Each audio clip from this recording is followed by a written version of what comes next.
On the afternoon of the 26th of March, 1997, a man named Rio DiAngelo walked into a mansion in Rancho, Santa Fe, California, with a video camera in his hand. He had been told what he would find. He had been asked, by people he had spent 3 years of his life with, to be the one to find it. He was the only person in the world who had been warned. He stepped into the entrance hall. He turned the camera on. What he filmed, room by room, was 39 bodies. They were lying on bunk beds and mattresses, arranged carefully in matching black tracksuits and brand new Nike trainers. Each one was covered with a square of purple cloth. Each one had a $5 bill and 3/4 in their pocket. Each one had died in groups over the previous 3 days, in the belief that their souls were about to board a spaceship that was hiding behind a comet. They had been members of a group called Heaven's Gate. Their leader, a 65-year-old former music professor named Marshall Applewhite, was lying in one of the bedrooms. The 911 call from Rio DiAngelo came in at 3:15 in the afternoon. The first deputy on the scene entered through a side door, saw 10 of the bodies, and retreated. By that evening, the press had arrived. By the next morning, the story was on every news channel in America. It was, and still is, the largest mass suicide ever to take place on American soil. This is the story of how 39 people came to be in that house, in matching shoes, waiting for a spaceship.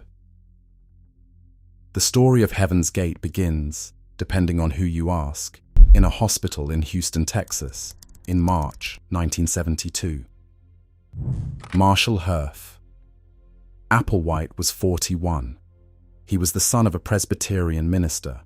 He had trained as a singer, taught music at the University of Alabama, and performed with Houston's Grand Opera. By 1972, his career had collapsed. He had been forced to resign from his teaching post after a relationship with a male student. He was struggling with his sexuality, with depression, and according to people who knew him, with hearing voices.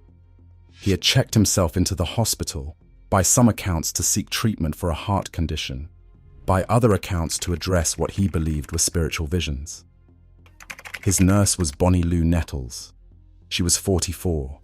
She was married and had 4 children, and she had spent years studying theosophy, astrology, and the Bible, looking for the moment when she believed something extraordinary would be revealed to her. She had been told in a séance some years earlier that she would meet a tall man with light-colored hair who would change her life. When Applewhite walked into her ward, she believed immediately that he was the man. What happened next is harder to describe because they spent the next 2 years convincing themselves of it. They left their lives. Bonnie left her husband and children. They traveled across America, sleeping in cars, reading the Book of Revelation to each other. They concluded, by 1973, that they were the 2 witnesses described in Revelation chapter 11. The 2 figures who the Bible says would be killed lie dead in the streets for 3.5 days, and then ascend to heaven before the eyes of the whole world. They began calling themselves Bo and Peep. Later, Do and Tai, the names of 2 notes on a musical scale. By 1975, they had begun preaching.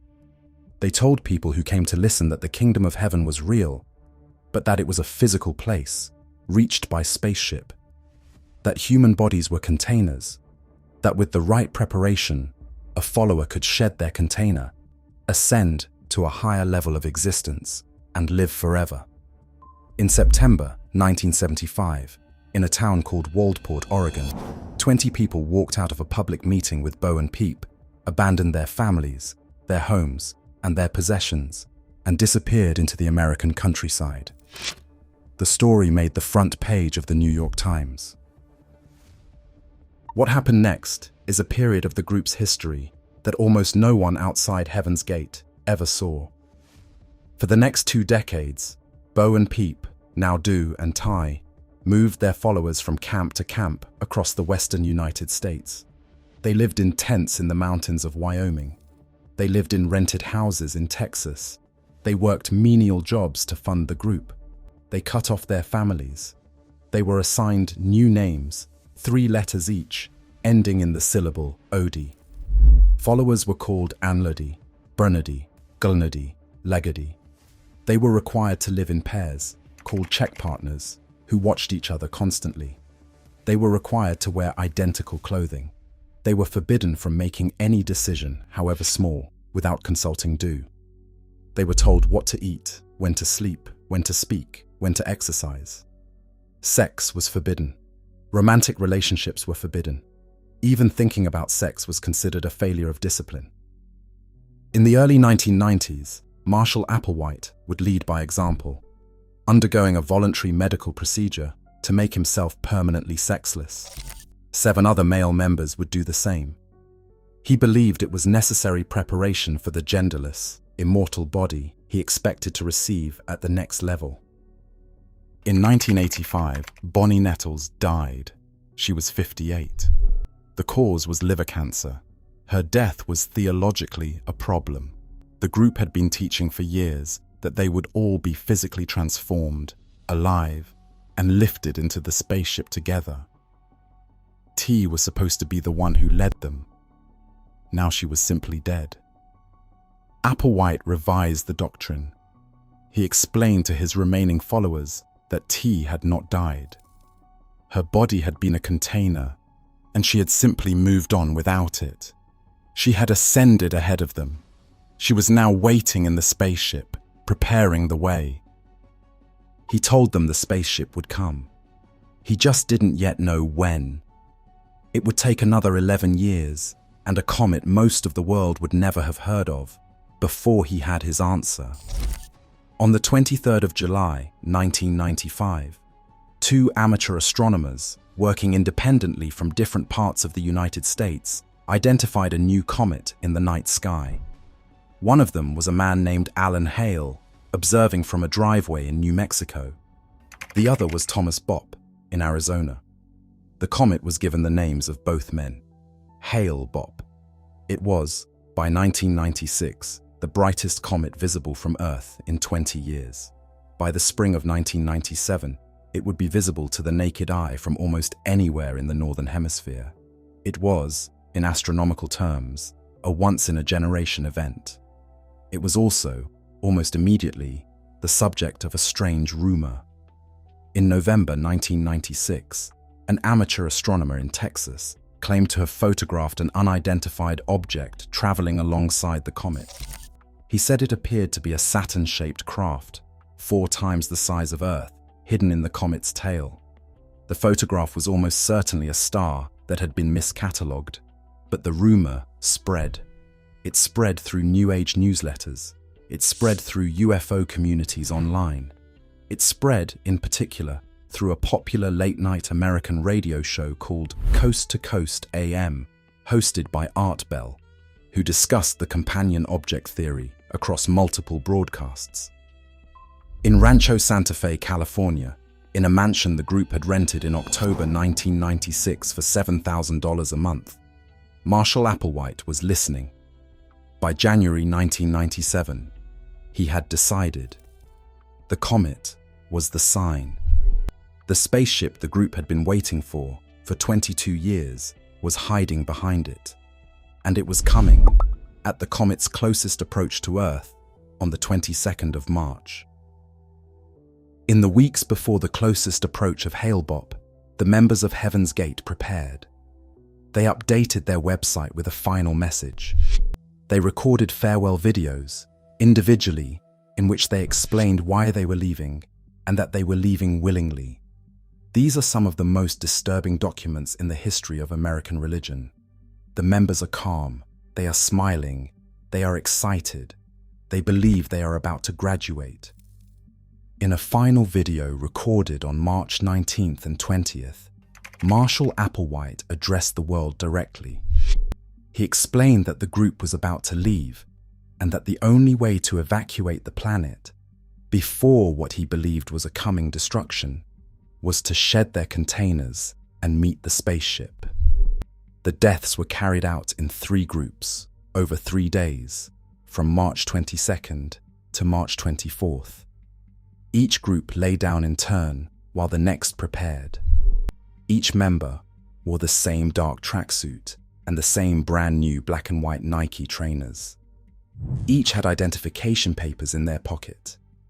Each had $5.75 in change, the meaning of which has never been explained.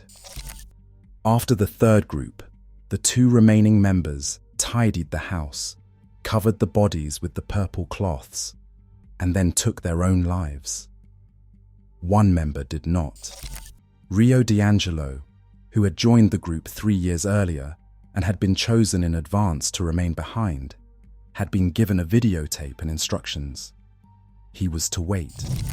He was to deliver the tape to a former member. He was to make sure the world knew what had happened and what the group had believed in their own words. On the morning of March 26th, he drove to the mansion. He let himself in. He filmed what he found, and then he called the police. Within 48 hours, the story was being covered by every major news organization in the United States. The reporting was, almost without exception, focused on the strangeness. The matching tracksuits, the Nikes, $5.75 in pockets, the website with its message about Hale-Bopp bringing closure, and its banner reading, Red Alert. What the reporting largely missed in the first week was the underlying question. How had 39 apparently functional adults, with families, with educations, with full lives before they joined, ended up convinced that a spaceship was waiting behind a comet? How had they sustained that belief for 22 years? The answer, when researchers like the religious studies scholar Benjamin Zeller eventually worked through it, was that Heaven's Gate had not been a group of irrational people. It had been a group of people who, over years, had been gradually moved through a sequence of beliefs, each of which only made sense in the context of the previous one. The members had not woken up one day deciding to leave. They had agreed, slowly, in small steps, to a worldview that, by the end, made the deaths feel like graduation. It was the same process by which every high-control group has worked, before and since. Marshall Applewhite was 65 years old when he died. He had spent 25 years convinced that he was the second coming of Jesus. The followers who left with him had spent, on average, nearly 2 decades inside the group. The youngest was 26. The oldest was 72. The website Heaven's Gate, maintained at the time of the deaths, is still online today, hosted by 2 former members who survived because they had left the group in the years before the end. It looks exactly as it did in March 1997. The flashing red banner, the pages explaining the theology, the instructions for how to ascend. The 2 former members who maintain it have said they will keep it online, unchanged, for as long as they are alive. Rio DiAngelo waited, on the morning of the 26th of March, until he was sure they were all gone before he made the call. He had been told by Marshall Applewhite that this was his role, to stay, to tell the world, to explain, to anyone who would listen, what the group had believed, and that they had believed it freely. He kept his word. He spoke to journalists. He gave interviews. He stayed in California. He worked eventually as an art director. He lived a quiet life. In the years afterwards, when he was asked what he had felt walking through the mansion that day, with the camera in his hand, he said the same thing more than once. He said he had loved them, that they had been his family, that he understood, even then, even standing among them, why they had done it, and that he had not, on that morning, been certain he had been right to stay. This file is now closed. More are waiting. Subscribe to the Midnight Vault.